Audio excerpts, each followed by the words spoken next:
Hello and welcome to the Ink Mages podcast. We're so glad you've joined us. Today we have an author interview, and we're really excited about this one because we have two authors joining us in the studio. It's a collab book that we're going to be focusing on. So we're going to have Alexandra Ely and Makayla Nielson in the studio. They met on social media in 2019 on opposite ends of the country. They have many things in common, but it was their writing that connected them the most. And they've, having met only once in person, Makayla and Alexandra combined their imaginations and began writing Chimeras Blood, the first book in the Age of Chimeras trilogy. And that is the book we are going to be highlighting today. So let's invite Alexandra and Makayla onto the studio. Hey, you guys, welcome. We're so excited to have you on the show. And, I have to say, one of the things that makes me really excited is that you guys are connected via the internet from across the United States. And that's Stephanie and I. Yep. We actually are both from Oregon. We met in Oregon. We've been authoring, but now I live in Texas. She lives in Oregon, and we still have this synergy and bestie energy going on with our novels and just all of our favorite things. And so we love having you on the show because we feel like we have something in common with you. But first, we really would love to know what we love to ask all of the authors coming on our show to tell us some fun fantasy or just nerdy facts about you in general. So, Alexandra, let's start with you.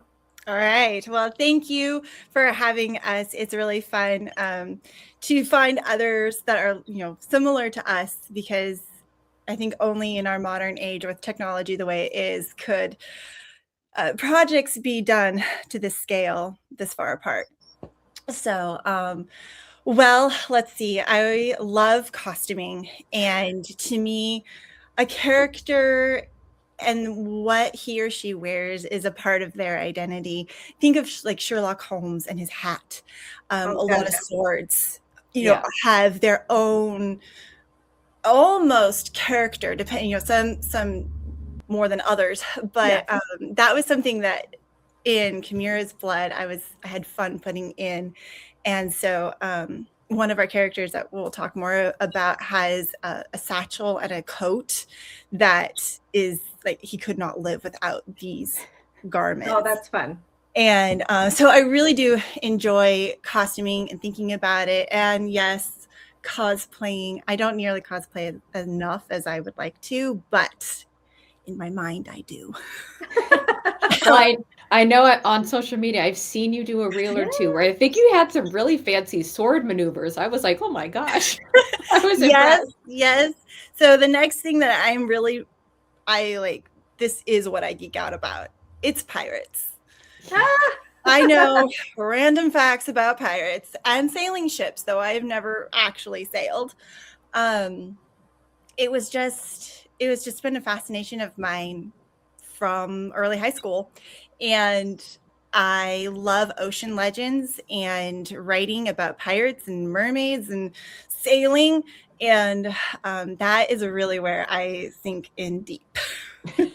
Oh my gosh. Well, definitely your costuming is amazing because like Stephanie said, I've been on your Instagram and seen it, and your cosplay is just so much fun. And I think there's something about adulting along with the magic of play. I mean, yes, why not? And I think it was Stephanie that coined this phrase, being a writer is the best game of pretend you can ever play as an adult. And then also there's cosplay, and you do it so well, and it's so fun.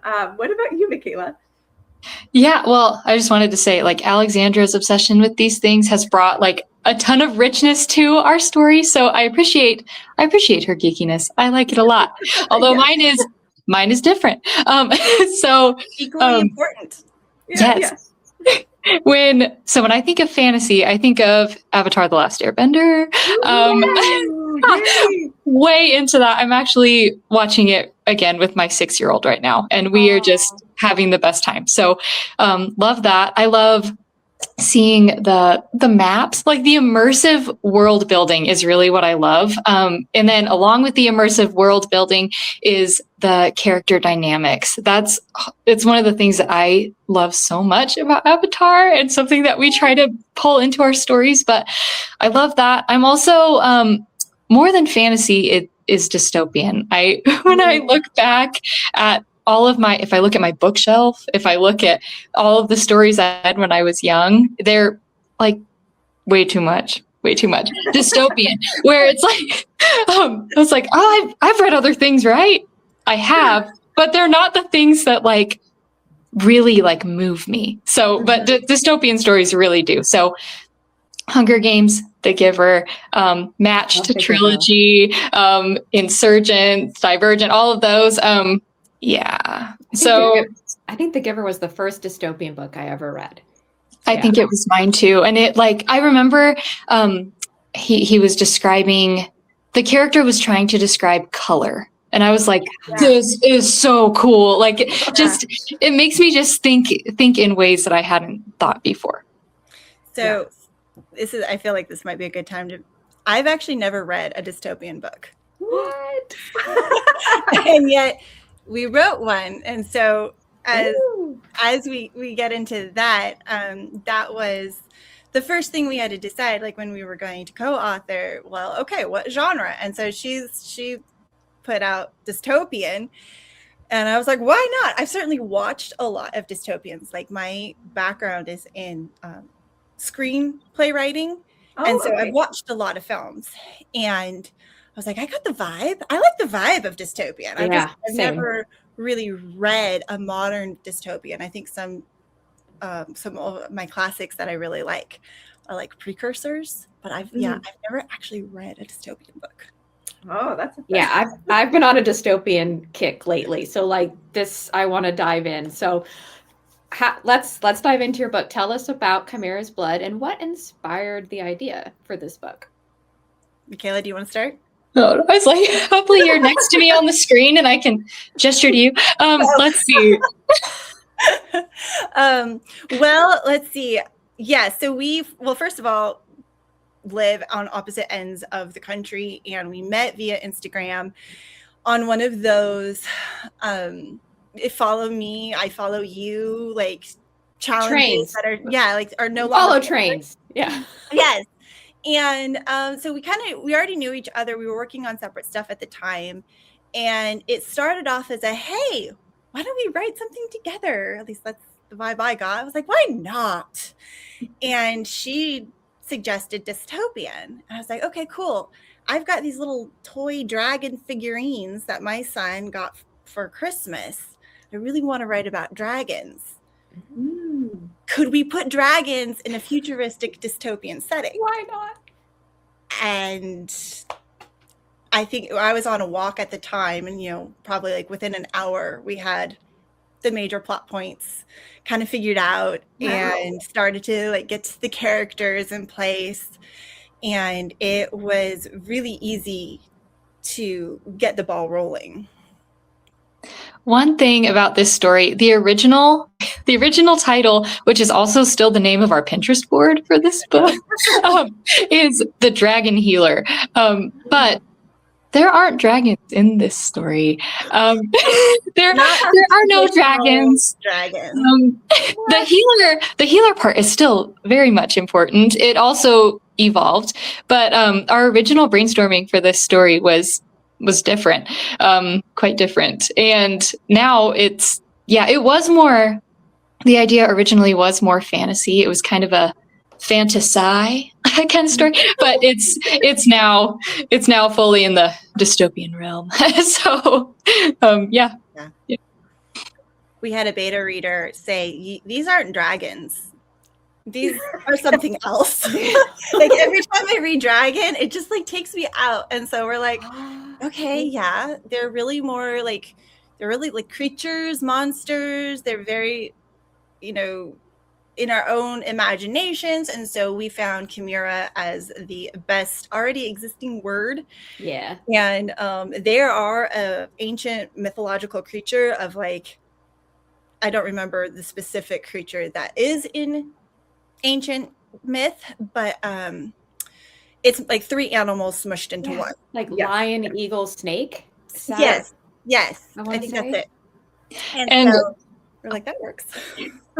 Yeah, our creatures are not lion, eagle, snake. They're a mixture of other random things. There's a bunch of different chimeras and a bunch of they're often called morphs in our story. Ooh, I like that. That's cool. But chimera was kind of the closest existing squishing together of animals. So we kind of went with that. And as we were writing it, talking about going nerdy, I had the second Teenage Mutant Ninja Turtles movie in my mind. Where or the green goo, and like it makes these weirdo creatures that they have to then fight, of course. So they're almost like mutants. Kind of. Yeah. Kind of. Like that's what I was kind of picturing as I'm typing. And so I was like, well, if Teenage Mutant Ninja Turtles can do it, Why not us? I know, right? Yeah. These are the fun questions that authors get to ask themselves and then create something so fun that jumps off the page. I love that. I was going to ask you about the chimera. Like, what is that? And so they're a really fun, unique monster. I love that this is kind of a dystopian tale. So give us a little bit of that setup, and maybe even we have a Haven character and a Dr. Ashton character. Give us a little bit about them. So I'll start with Haven, and then I'll hand Ashton over to Alexandra. So Haven, she is actually a chimera trainer. She lives up in a village called Lofton. It's up in the trees, and it's kind of the only place that isn't afraid of these chimeras. Chimeras have blood that if it gets on you, it eats away at the flesh until the person dies. So chimeras are feared. They are a scourge. They are horrible. And yet Haven is a trainer, and our leading chimera is Alora, who is the cutest. She's so cute. Think like Toothless from How to Train Your Dragon, who Alexandra and I both adore. We love How to Train Your Dragon. So we've got Haven, who trains these beasts. We've got Alora, who is the most lovable of them all. And Haven gets a note that her brother has been kidnapped. And so that is kind of the setting of the beginning of our story, and also where Ashton comes in. Ashton, he is so funny. Like, you write all the characters, like we wrote all these characters, but like Ashton, he's me. I just connected so deeply with this character that I'm sure it's unhealthy somewhere. But I mean, I do equally love our cast, but yeah, just Ashton just took it to a whole other level. So the setting is like 3 generations after civilization collapsed, and we go into why and how that kind of happened. There was an attack on a lot of livestock, and so a lot of the normal animals were killed off. Obviously, population also plummeted, and so as a result, infrastructure fell, and so radio plants leached, exploded, all of these things, because there was no longer the people who knew how to work them. And so that's kind of the origin of how the chimeras became a thing. And so not only do they, they're of all sizes, they can attack you, which isn't good, but then you can't kill them. And so quickly their population is, like Makayla said, a scourge. Okay, so they like undying that you can't kill them, or is their body just like... So, well, if they really get any organic material that gets their blood on it, basically burns. Right. Okay. With the acid and toxicity and poison that is in their blood. So that is, so people just kind of had to learn, can't hunt them. Stay away. In book 2, we've come up with some pretty clever ways of how people have lived around that. But there's a lot of them out there. And so Ashton has made it his life's work to find a cure for Chimeras Blood. If it gets on you, is there any way to stop it from killing you? And because there's no larger infrastructure, he has become a doctor, an herbalist, and a doctor of alternative medicine. And he has this fascination with blood. So he's a hematologist, as he's studying as much as he can to find a cure for Chimeras Blood. And he has this reputation of going around to various like abandoned libraries and universities, and he's self-taught. And anyway, but it is this reputation that has gotten him some attention. And so Haven has to kidnap him in ransom for her brother. Wow. And Ashton's kind of like, well, I assume at some point the person on the other side needs like my doctoring skills, so he's kind of a willing kidnappee. That sounds so fun. Or he's like, like I can't say no to someone probably hopefully dying, or other than otherwise I'm really stupid. If only she didn't have a chimera, because he is deathly afraid of heights. And so they have to fly to their destination. Oh boy. And always love those character weaknesses or phobias. It's also, again, really based in personal. Like, I'm not afraid of heights, but I grew up in the desert of Southern California, and we do not have trees, not like climbing trees. So I never climbed a tree as a kid. Oh, you missed out. No dystopian and no climbing trees. So it was kind of fun to be like, here he is in this treehouse village. Like, what if he's never been in a tree before? And so it was just kind of one of those fun things. You're like, let's just make this as extreme as possible. Yeah, I love that. That's how his fear of heights became a thing. All right. Now, I'm curious, is it written in a dual POV for both Haven and Ashton? And is there romance at all in this story? Because we love romance.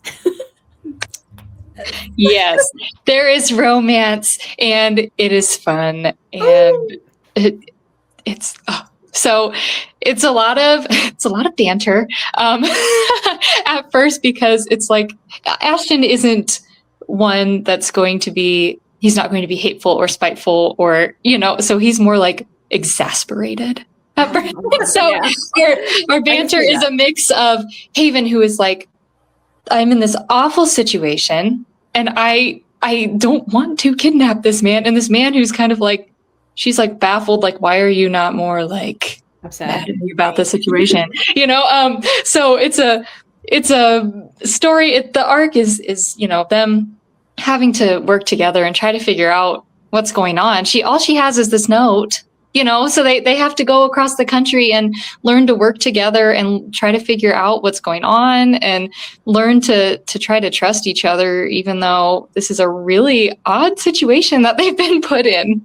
There is some romance, and it's fantastic romance.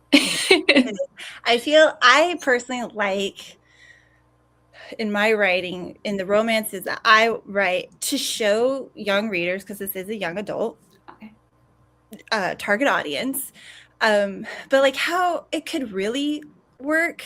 And so I like to show a teamwork, the building up of each other, and the actual some of the real work that is like in real life.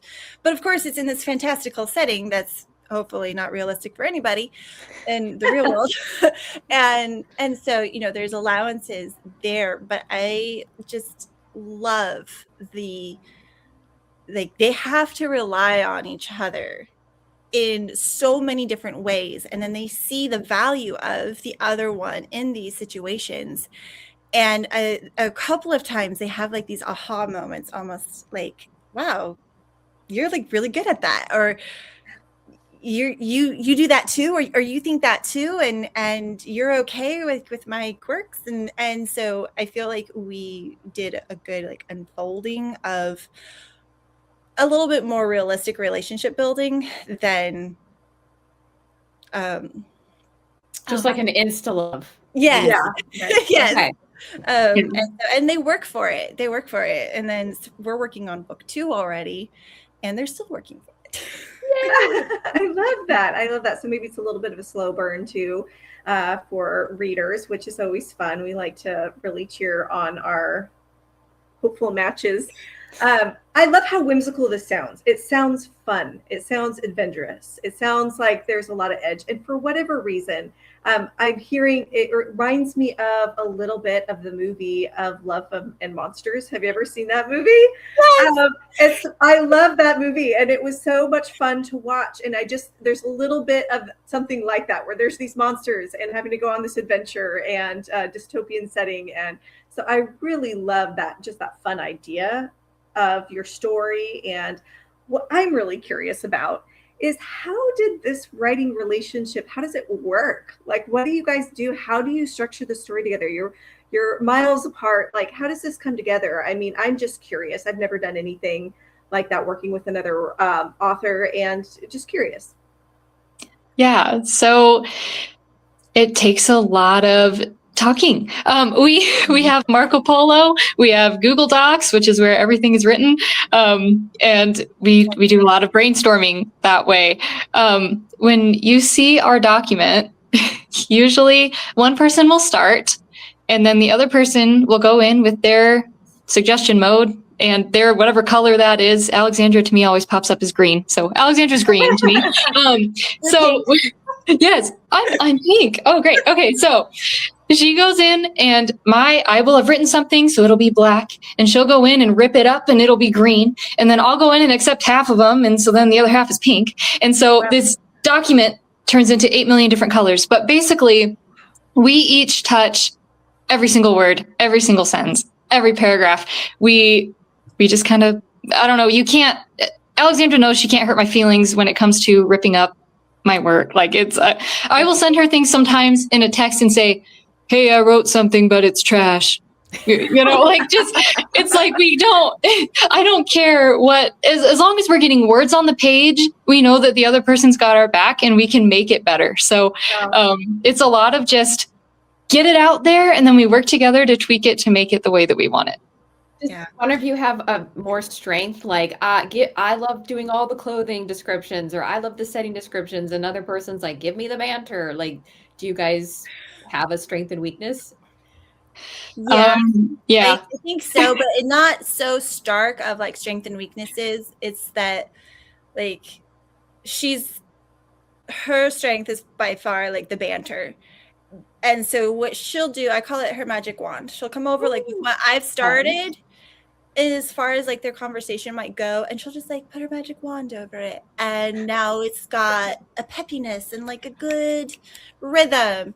And I do love the descriptions and the plotting and all of that, and so we've meshed really well in a very natural, like, if I tried, or if either one of us, I think, tried to go and replicate this, don't know if we could find it. I do feel like we clicked so well and just naturally fell into this rhythm.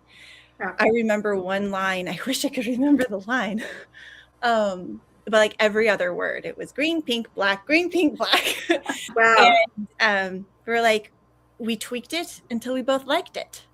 And then, we were done with it. And so it's really, really fun because we keep each other's momentum going. So like writer's block doesn't really happen.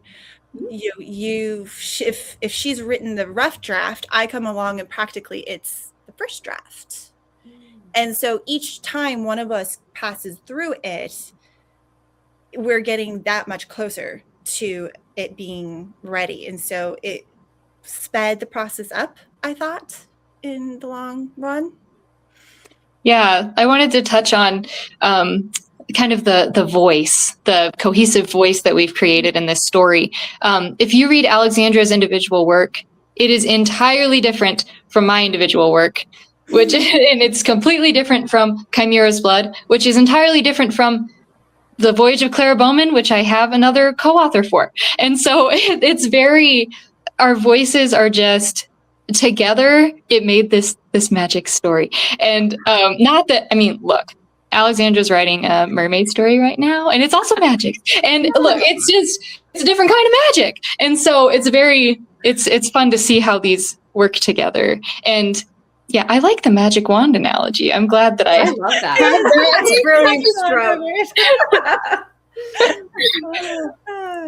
Well, it's amazing because this kind of synergy, it doesn't just happen. Do you know what I mean? It's serendipitous. I mean, you can just tell even as we're interviewing you guys, there is that just synergy between you.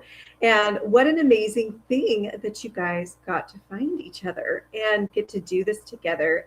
And it sounds almost, like it is encouraging because you got somebody writing. So then it encourages you to jump on the dock and start writing. And so the two of you, it's pushing things forward a lot quicker, but you're also building something together, which just relationally has to be doing something for your friendship.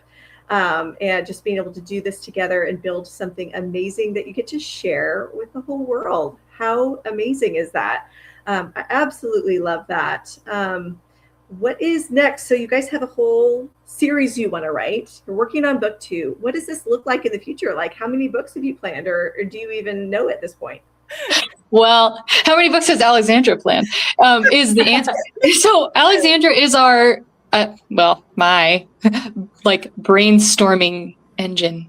And ooh. I just she's very, very good at brainstorming, much better. I've learned so much from Alexandra. Let's just put it that way. I didn't really know how to plot. I'd written a book, and that's how we met. We were exchanging chapters of the stories we'd written individually.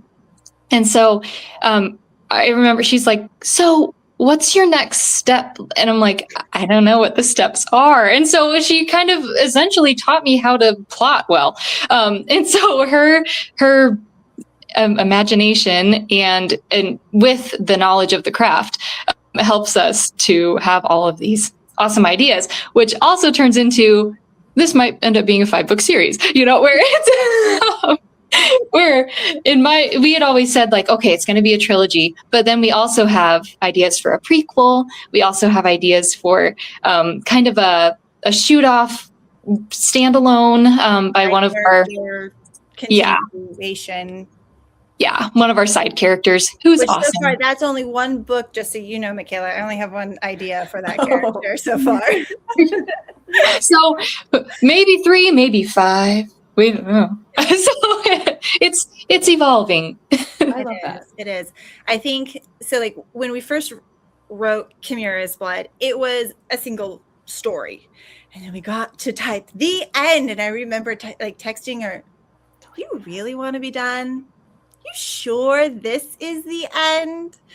And so much life has changed for us since we started this. I mean, when we met, she was in New Jersey and I was in California, and then we moved. I'm on in Eastern time, and she's in Central. What are you? Mountain. There we go. So, we've added to our families, and life has really changed. And so I feel like, okay, let's focus on this trilogy, and then we'll reevaluate from there, because certainly there is potential of a prequel. And how did Ashen become a hematologist? And one of the things I really like writing about is medicine and different forms of it. It started off as historical medicine, and now kind of using that in different areas. So I'm like, that would be really fun to write about. And then we have this beloved side character who is becoming more and more a leading man. Mm-hmm. And it was just this idea. I was like, we need this.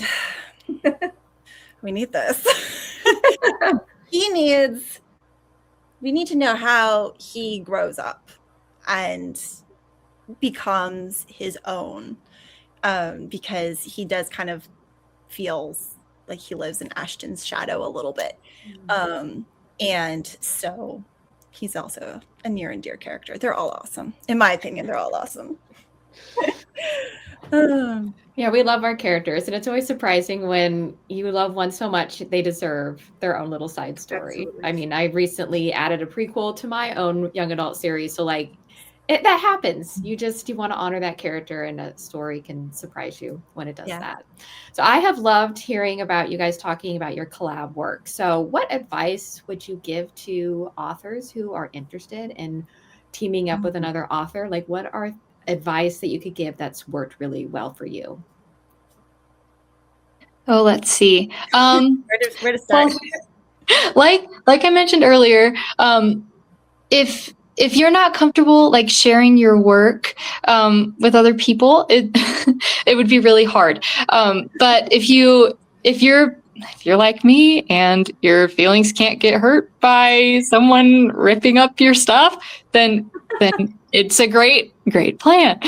So I would say, yeah, make sure you've got thick writing skin, but also that the person you're teaming up with, like you trust their writing, that you like their writing, and that you feel like you communicate well. It gets bumpy, it's any relationship gets bumpy. But it's like, I love Alexandra, and anything that comes up, like I want to work through that. There's nothing, I can't think of anything that would make me be like, I'm done with Alexandra. You know what I mean? So just that love there needs to be there too. At least I think. And obviously that's not something that when we met in 2019 over Instagram, I wasn't like, I love you, Alexandra. But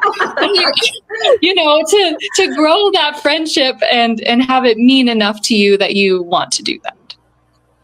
For sure. I think every time we have given each other our edits and our thoughts and our opinions, we know it is not a personal attack. Even maybe sometimes I know I do not always say things as eloquently as I might write them, after editing. But we know that our intent is to help each other make this joint effort as good as it can. And so I think that is really important. Like she was saying, you need to be comfortable with the other person to, for them to say, hey, I don't like this. And I would like it written like this.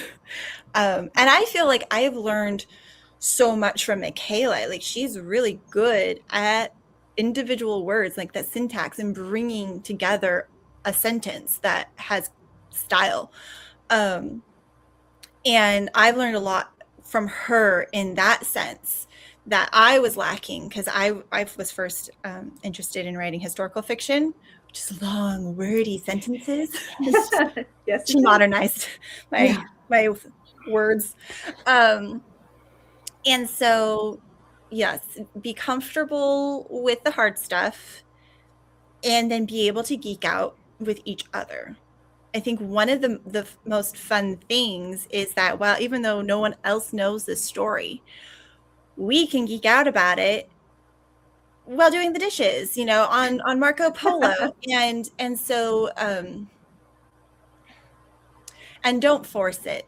If you're working with somebody that it's just not working,